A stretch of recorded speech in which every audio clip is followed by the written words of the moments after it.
प्रश्न आपके सामने, खुद से प्रयास करिए। क्वेश्चन है, संविधान सभा की प्रथम बैठक मतलब first meeting of constituent assembly कब हुई थी? 4 ऑप्शन है आपके पास। खुद से पहले कोशिश करिए और प्रयास करिएगा कि जो 84 मैं क्वेश्चंस बता रहा हूँ उसमें से आपका एटलीस्ट स्कोर 60/84 होना चाहिए, मतलब 60 के आसपास सही होना चाहिए, क्योंकि पॉलिटिक्स के प्लेलिस्ट में जाके आप देखना, मैं पॉलिटी के लगभग सभी टॉपिक्स पे वीडियो बना रखा हूँ। तो उन सब वीडियोज़ को आप देखे होंगे तो ये सब आसान हो जाएगा आपके लिए। इसका सही जवाब होगा ऑप्शन नंबर ए, 9 दिसंबर 1946। संविधान सभा की प्रथम बैठक हुई थी, first meeting of constituent assembly 9 दिसंबर 1946 को याद कर लीजिएगा। बहुत इंपॉर्टेंट प्रश्न है, हमेशा पूछा जाता है। नेक्स्ट है कि संविधान सभा यानी कि कंस्टिट्यूएंट असेंबली के अस्थायी अध्यक्ष यानी कि टेम्पररी चेयरमैन के रूप में किसे नियुक्त किया गया था? ये भी इंपॉर्टेंट क्वेश्चन है। अस्थायी अध्यक्ष तो ये नियुक्त किया गया था, सही जवाब होगा ऑप्शन नंबर बी, डॉक्टर सच्चिदानंद सिन्हा को।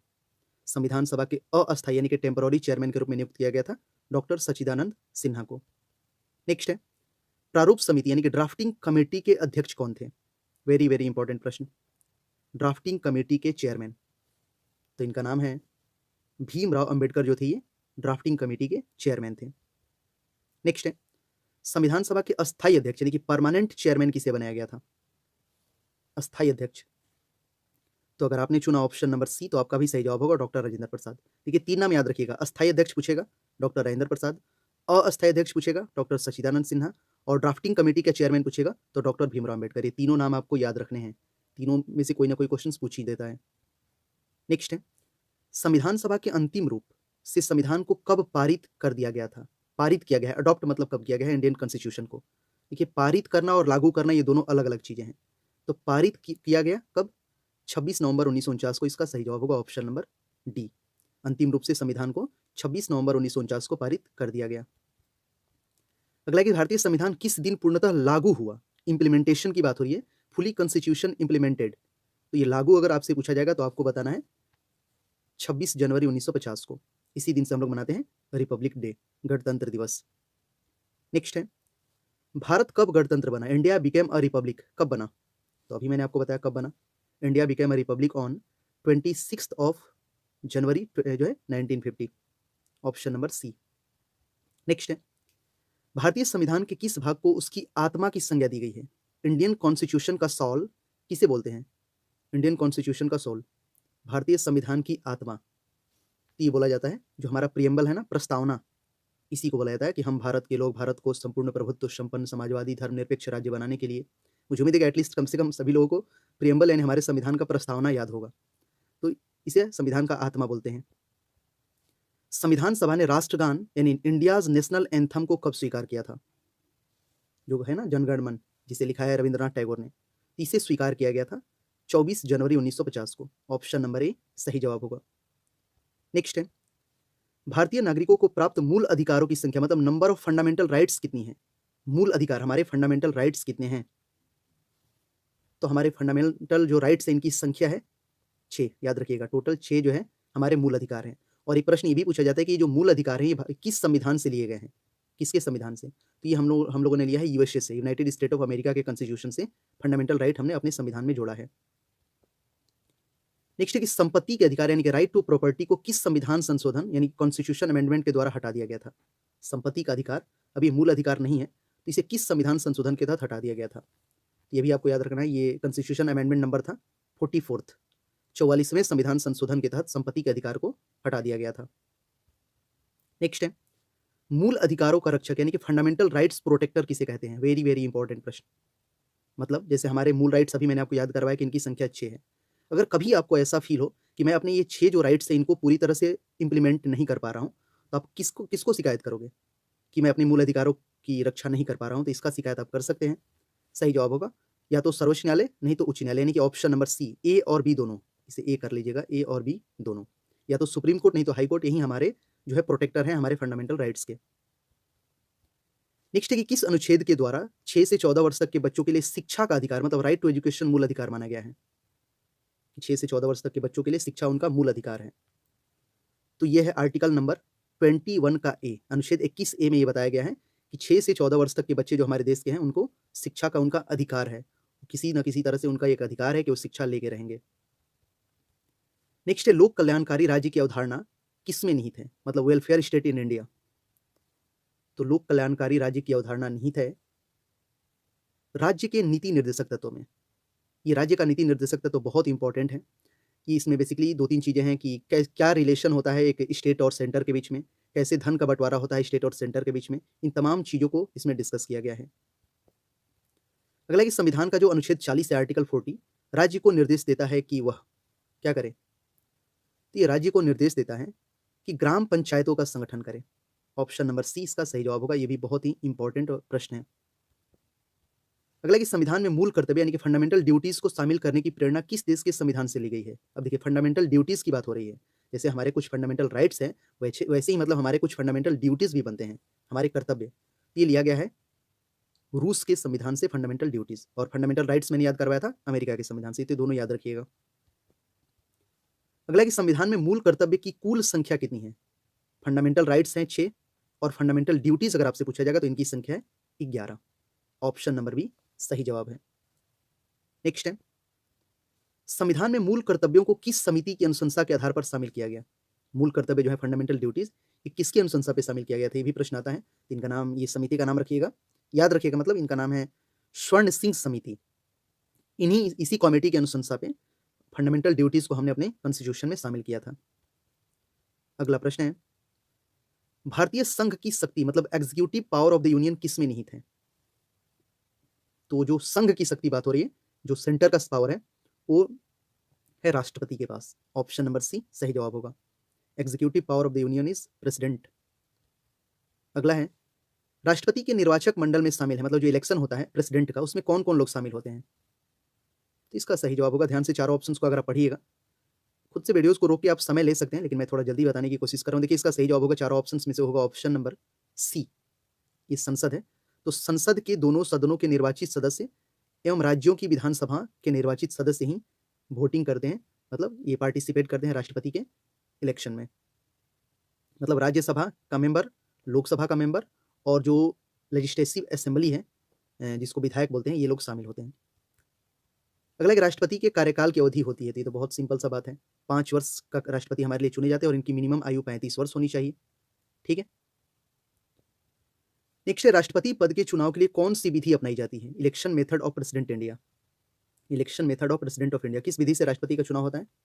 तो ये मेथड है ये सभी, मतलब अनुपातिक प्रतिनिधित्व, एकल संक्रमणीय और अप्रत्यक्ष मतदान, ये तीनों होता है। नेक्स्ट है कि निर्विरोध चुने जाने वाले राष्ट्रपति मतलब अनकॉन्टेस्टेड प्रेसिडेंट हैं, मतलब कोई उनके खिलाफ खड़ा ही नहीं था, ऐसे ही निर्विरोध जीत गए। तो ये एकमात्र राष्ट्रपति हैं Neelam Sanjiva Reddy. Option number B सही जवाब होगा। नेक्स्ट है कि राष्ट्रपति पर महाभियोग का आरोप मतलब इम्पीचमेंट ऑफ प्रेसिडेंट संसद के किस सदन द्वारा लगाया जा सकता है? महाभियोग, ये भी बहुत ही बेहतरीन प्रश्न है।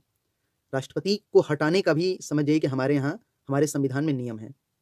इससे भी हाल ही में आपको पता होगा कि अमेरिका में ये चल रहा है, अमेरिका के जो राष्ट्रपति हैं डोनाल्ड ट्रंप, उन पे अभी इम्पीचमेंट लगाया गया है हाल ही में। देखिए उसका रिजल्ट क्या होता है। तो भारत में जो है कौन लगा सकता है, कौन सा सदन? तो देखिए किस संसद के किसी सदन द्वारा ही लगाया जा सकता है, चाहे वो लोकसभा हो या राज्यसभा। लेकिन जब ये इम्पीचमेंट लगता है मतलब महाभियोग लगाने से ठीक 14 दिन पहले राष्ट्रपति को सूचना देना पड़ता है। और ये किस आर्टिकल के तहत होता है? तो ये होता है 61, याद रखिएगा, अनुच्छेद 61 के तहत राष्ट्रपति पर महाभियोग लगा के राष्ट्रपति को हटाया जा सकता है संसद के किसी भी सदन द्वारा। नेक्स्ट है, भारतीय सेना यानी इंडियन आर्मी का सर्वोच्च सेनापति सुप्रीम कमांडर कौन होता है? तो जो भारतीय सेना है ना, आर्मी, एयरफोर्स, नेवी, उसका सुप्रीम कमांडर होता है भारत का राष्ट्रपति। नेक्स्ट है, भारतीय संविधान के अनुसार संघ की कार्यपालिका शक्ति मतलब executive power of the union किसमें निहित होता है? तो ये तो अभी प्रश्न मैंने आपको याद करवाया ना, राष्ट्रपति इसका सही जवाब होगा। नेक्स्ट है, उपराष्ट्रपति के निर्वाचक मंडल में शामिल होते हैं, मतलब जो वाइस प्रेसिडेंट का इलेक्शन होता है उसमें कौन कौन लोग होते हैं? तो देखिए इसमें बेसिकली लोग होते हैं राज्यसभा और लोकसभा के सदस्य होते हैं उपराष्ट्रपति के चुनाव में। अगला, राष्ट्रपति राज्यसभा से के कितने सदस्यों को मनोनीत कर सकता है? देखिए राज्यसभा की बात हो रही है, ध्यान दीजिएगा। तो राष्ट्रपति राज्यसभा में 12 लोगों को, 12 मेंबर नॉमिनेट कर सकता है। नेक्स्ट है कि भारतीय संसद के ऊपरी सदन को क्या कहते हैं? जो हमारा पार्लियामेंट है उसका अपर हाउस को बोला जाता है राज्यसभा, और लोअर हाउस होता है लोकसभा। ठीक है, ऊपरी सदन लोकसभा, सॉरी ऊपरी सदन राज्यसभा, जिसे कभी भंग नहीं किया जा सकता है। इसके सदस्यों का कार्यकाल 6 वर्षों का होता है। नेक्स्ट है, प्रधानमंत्री की नियुक्ति मतलब पीएम्स अपॉइंटमेंट कौन करता है? तो प्रधानमंत्री की नियुक्ति मंत्रिपरिषद के कहने पे भारत का राष्ट्रपति करता है। ऑप्शन नंबर ए सही जवाब होगा। नेक्स्ट, यदि प्रधानमंत्री या कोई अन्य मंत्री सदन का सदस्य नहीं है तो उसे पद पर बने रहने के लिए कितने दिनों के अंदर संसद का सदस्य बनना आवश्यक है। जैसे आप लोग देखते होंगे कि बहुत सारे ऐसे जो लीडर होते हैं जो चुनाव नहीं लड़ते हैं, लेकिन वो किसी न किसी तरह तो मंत्री बन जाते हैं। जैसे अभी मैं एक एग्जांपल दे रहा हूँ, जैसे आप जानते हैं पीयूष गोयल, जो अभी भारत के रेल मंत्री हैं। इन्होंने कहीं से भी चुनाव नहीं लड़ा है, ये ऐसे ही भारत के रेल मंत्री बन गए हैं। लेकिन इनको 6 महीने के भीतर कहीं न कहीं से इलेक्शन लड़के संसद का सदस्य बनना पड़ेगा, या तो राज्यसभा नहीं तो लोकसभा। तो राज्यसभा से इनको मेंबर बना दिया जाएगा, ठीक है। तो ये रूल है, मैक्सिमम 6 महीने इसके लिए समय दिया जाता है। ऑप्शन नंबर बी सही जवाब होगा। नेक्स्ट है मंत्रिपरिषद यानी सामूहिक रूप से किसके प्रति उत्तरदायी होता है। काउंसिल ऑफ मिनिस्टर्स जो है सामूहिक रूप से, ध्यान दीजिएगा, मंत्रिपरिषद सामूहिक रूप से किसके प्रति उत्तरदायी होता है। तो सामूहिक रूप से अगर आपसे पूछा जाएगा तो लोकसभा आपको बताना है। ऑप्शन नंबर सी सही जवाब होगा।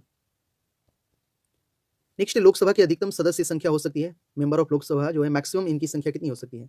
तो लोकसभा में मैक्सिमम हो सकता है 552 सीट। ऐसे इलेक्शन जो है चुनाव होता है 543 सीटों पे ही। राज्यसभा की अधिकतम सदस्य है संख्या है, तो राज्यसभा की अधिकतम संख्या है 250, ठीक है। नेक्स्ट है कि किसी विधेयक को धन विधेयक के रूप में कौन प्रमाणित करता है, मतलब मनी बिल को कौन बताता है कि ये जो बिल है वो मनी बिल है।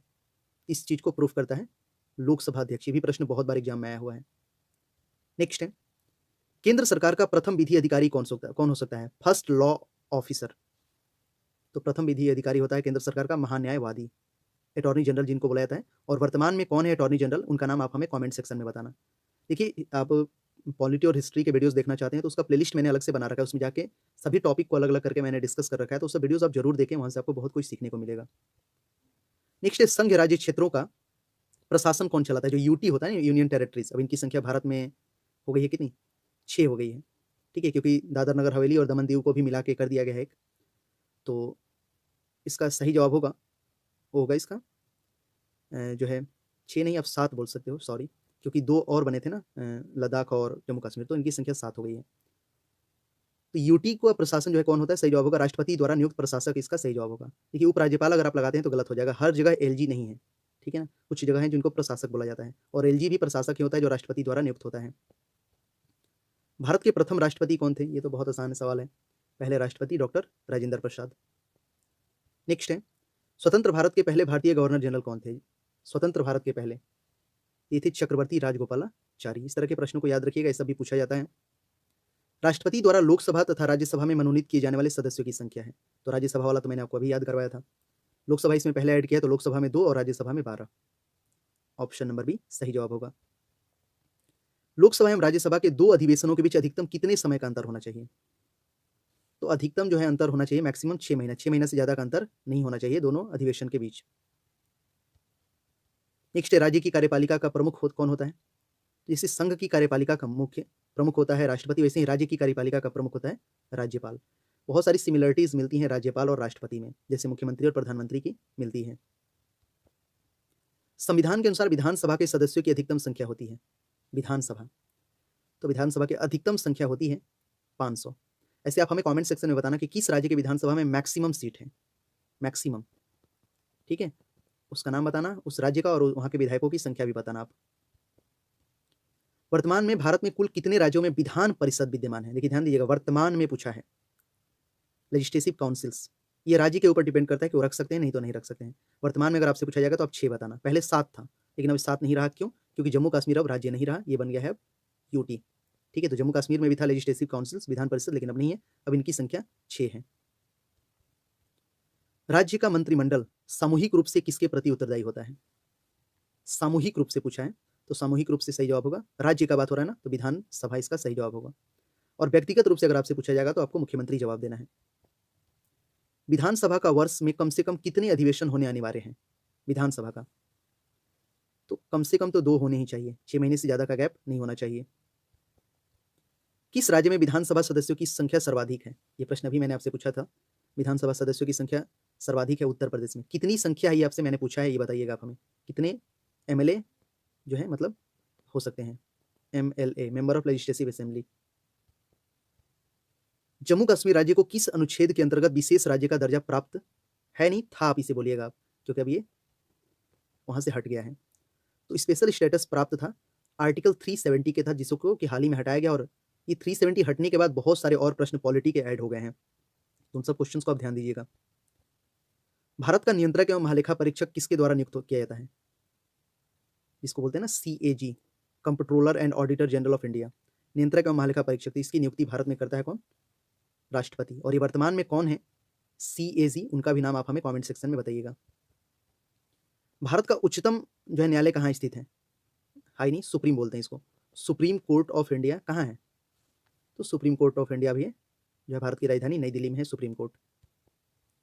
भारत के सर्वोच्च न्यायालय में न्यायाधीशों की कुल संख्या कितनी है?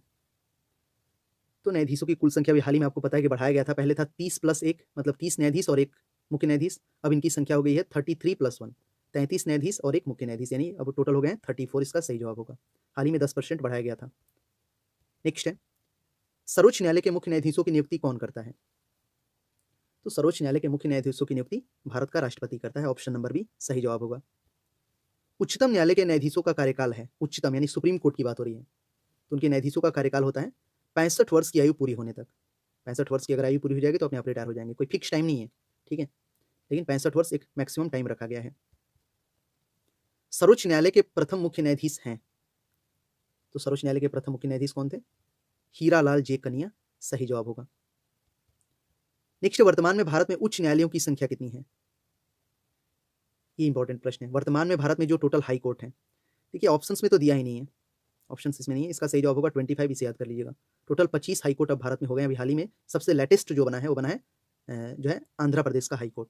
पहले आंध्र प्रदेश तेलंगाना का एक ही था, लेकिन आंध्र प्रदेश का भी नया हाई कोर्ट बना है, तो इसकी संख्या टोटल भारत में 25 हो गई है। पहले 24 था, ठीक है, इसमें हैदराबाद वाला ऐड नहीं किया था, नहीं तो 25 अब कर लीजिएगा। उच्च न्यायालय के मुख्य न्यायाधीशों की नियुक्ति कौन करता है? उच्च न्यायालय यानी यहाँ पे बात हो रहा है हाई कोर्ट, तो देखिए हाई कोर्ट का भी मुख्य न्यायाधीश का नियुक्ति भारत का राष्ट्रपति ही करता है। उच्च न्यायालय के न्यायाधीशों के कार्यकाल की सीमा होती है, हाई कोर्ट के न्यायाधीश की बात हो रही है, तो अपनी उम्र के 62 वर्ष पूरे होने तक। उच्चतम न्यायालय होता तो 65 हो जाएगा, और जब मतलब सुप्रीम कोर्ट तो 65 वर्ष उनकी एज के रिकॉर्डिंग, और जब हाई कोर्ट होगा तो 62 वर्ष पूरे होने तक। किस उच्च न्यायालय की आधिकारिकता सर्वाधिक क्षेत्रों पर है, मतलब उसके अंडर में बहुत ज़्यादा स्टेट्स आता है? तो यह है Guwahati high court. North east के में अकेले यही एक हाई कोर्ट है, गुवाहाटी हाई कोर्ट।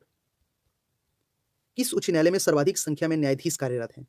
तो सबसे बड़ा जो है हाई कोर्ट भारत का ही नहीं बल्कि एशिया का सबसे बड़ा हाई कोर्ट है, जहां सबसे ज़्यादा जज बैठते हैं, यह है इलाहाबाद हाई कोर्ट, ठीक है। नेक्स्ट है, संविधान के किस अनुच्छेद के द्वारा राष्ट्रपति को सर्वोच्च न्यायालय से परामर्श मांगने का अधिकार प्राप्त है? मतलब प्रश्न यह है कि अगर कहीं सजेशंस लेना है, सलाह लेना है भारत के राष्ट्रपति को, जो कि भारत का राष्ट्रपति तो सबसे बड़ा है, लेकिन अगर उसको भी कभी सलाह की जरूरत पड़ेगी तो सलाह ले सकता है सुप्रीम कोर्ट से। किस आर्टिकल के तहत? तो है आर्टिकल नंबर 143, याद रखिएगा, ये भी इंपॉर्टेंट है। किस केंद्र शासित प्रदेश यानी यूनियन टेरिटरी का अपना उच्च न्यायालय है? तो टोटल यूटी भारत में 7 हो गए हैं, और किसी के पास नहीं है, देखिए, ठीक है, इसका सही जवाब होगा ऑप्शन नंबर डी, किसी के पास नहीं है उच्च न्यायालय, ये दिए गए ऑप्शंस में से, ठीक है। ऐसे अगर इसमें दिल्ली रहता तब तो हो जाता, क्योंकि दिल्ली के पास है हाई कोर्ट, ठीक है, इसमें तो दिल्ली है नहीं। राष्ट्रपति राष्ट्रीय आपात की उद्घोषणा किन परिस्थितियों में कर सकता है? नेशनल इमरजेंसी, मतलब पूरे देश में इमरजेंसी, जो इंदिरा गांधी के टाइम लगा था, तो इसके लिए सिचुएशन है ये सभी, अगर युद्ध का टाइम हो, बाह्य आक्रमण हो, या सशस्त्र विद्रोह हो। नेक्स्ट है कि भारत में अब तक कितनी बार राष्ट्रीय आपात की घोषणा की जा चुकी है? नेशनल इमरजेंसी का अनाउंसमेंट कितनी बार हुआ है? तो अभी तक भारत में 3 बार आपातकाल लगा है, ठीक है, युद्ध के ही समय लगा है, आपको पता होगा, ठीक है, तो 3 बार नेशनल इमरजेंसी लगी हुई है। अगला है, भारत में राष्ट्रपति किस अनुच्छेद के अंतर्गत देश में राष्ट्रीय आपात की घोषणा करता है? नेशनल इमरजेंसी किस आर्टिकल के तहत लगेगा? तो नेशनल इमरजेंसी लगता है आर्टिकल 352 के तहत, अनुच्छेद 352 के तहत लगता है, पूरे देश भर में इमरजेंसी लगा सकता है राष्ट्रपति। और एक होता है राष्ट्रपति शासन, जो स्टेट में लगता है, जैसे अभी महाराष्ट्र में लगा था। ये प्रश्न की संविधान के किस अनुच्छेद के आधार पर राज्यों में संवैधानिक तंत्र की विफलता पर राष्ट्रपति शासन यानी प्रेसिडेंट रूल लगाया जाता है? तो यह है आर्टिकल 356। 3 आर्टिकल आपको याद रखने हैं, 352, 356 और 360। यह है नेशनल इमरजेंसी, यह है राज्य में इमरजेंसी जिसको राष्ट्रपति शासन बोलते हैं, और यह वित्तीय इमरजेंसी। राज्यों में राष्ट्रपति शासन की अधिकतम अवधि है प्रेसिडेंट रूल, तो देखिए मैक्सिमम रह सकता है 3 वर्ष तक, लेकिन स्टार्टिंग में लगाया जाता है केवल 6 माह के लिए, फिर बाद में 6-6 माह कर के लिए बढ़ाया जा सकता है, लेकिन अधिकतम अवधि पूछा जाएगा तो 3 वर्ष ही होगा। संविधान के किस अनुच्छेद के आधार पर देश में वित्तीय आपात की घोषणा की जा सकती है? फाइनेंशियल इमरजेंसी, ये तो अभी मैंने आपको बताया, फाइनेंशियल इमरजेंसी लगता है अनुच्छेद 360 के तहत, आर्टिकल 360 के तहत। अगला कि संसद द्वारा अनुमोदन के बाद किसी राज्य में राष्ट्रपति शासन एक बार में कितने समय तक के लिए लागू किया जा सकता है? तो पहली बार अभी मैंने बताया ना कि पहली बार लग सकता है 6 महीने के लिए, फिर इसको 6-6 महीने करके लिए बढ़ाया जा सकता है, मैक्सिमम 3 ईयर्स तक हो सकता है। नेक्स्ट है, राज्य में राष्ट्रपति शासन लगाने की स्थिति में कितने दिनों के अंदर उसकी संसद से स्वीकृति आवश्यक है? तो अगर किसी राज्य में राष्ट्रपति शासन लग गया है, तो इसकी संसद से स्वीकृति जरूरी है 60 दिन के अंदर, 2 महीने के अंदर इसका सही जवाब होगा। नेक्स्ट है कि दल बदल यानी पार्टी चेंजेस, जैसे आप देखते हो कोई बीजेपी में है तो कांग्रेस में है तो बीजेपी, ऐसे ही पार्टी बदलते रहते हैं ना लोग। इससे संबंधित कानून का उल्लेख किस अनुसूची में है, किस शेड्यूल में है? तो ये है 10वीं अनुसूची में। 10वीं अनुसूची के ही तहत ये कोई भी किसी भी पार्टी में जब मन करे तब जा सकता है, आ सकता है। तो याद रखिएगा 10th शेड्यूल बहुत इंपॉर्टेंट है, 10वीं अनुसूची। संविधान द्वारा कितनी भाषाओं को मान्यता प्रदान की गई है? Recognition of languages. तो हमारे संविधान में 22 भाषाओं को मान्यता प्राप्त है। ठीक है।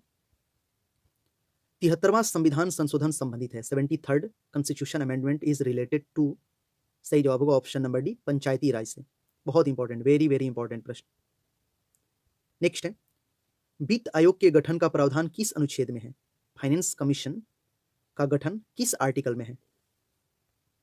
तो सही जवाब होगा ऑप्शन नंबर ए, अनुच्छेद 280, आर्टिकल 280। ऑलरेडी मैंने एक वीडियो बना रखा है आर्टिकल पे, जितने भी तमाम इंपॉर्टेंट आर्टिकल्स हैं उनको मैंने याद करवाया है एक ही वीडियो में, क्वेश्चन और आंसर के फॉर्मेट में, ऑब्जेक्टिव क्वेश्चंस में। इसीलिए मैं बोल रहा हूँ आप जाइए पॉलिटी के प्लेलिस्ट में और तमाम पीछे की सभी वीडियोस को भी देखिए।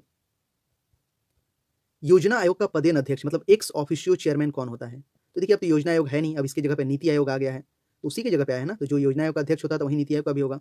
सही जवाब होगा प्रधानमंत्री, ऑप्शन नंबर बी। और अभी है प्राइम मिनिस्टर नरेंद्र मोदी नीति आयोग के अध्यक्ष। भारत में प्रथम योजना आयोग का गठन कब किया गया था? First planning commission.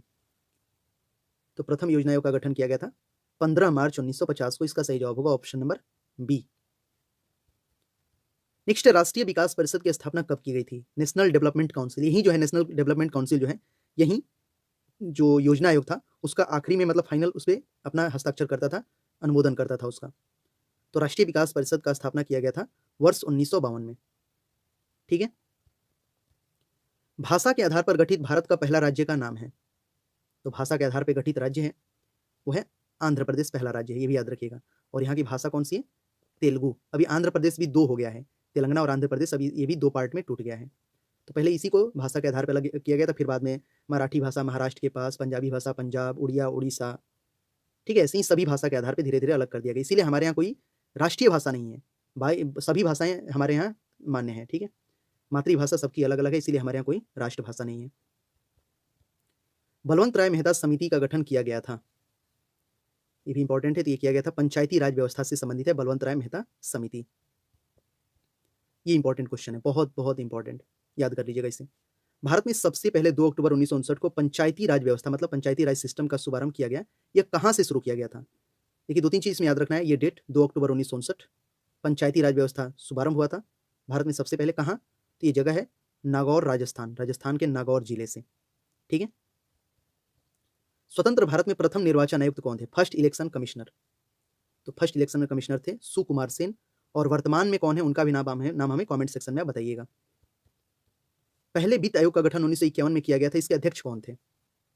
तो पहले वित्त आयोग के चेयरमैन थे केसी नियोगी, ऑप्शन नंबर ए सही जवाब होगा। पंचायतों के चुनाव हेतु निर्णय लेने का अधिकार किसे प्राप्त है?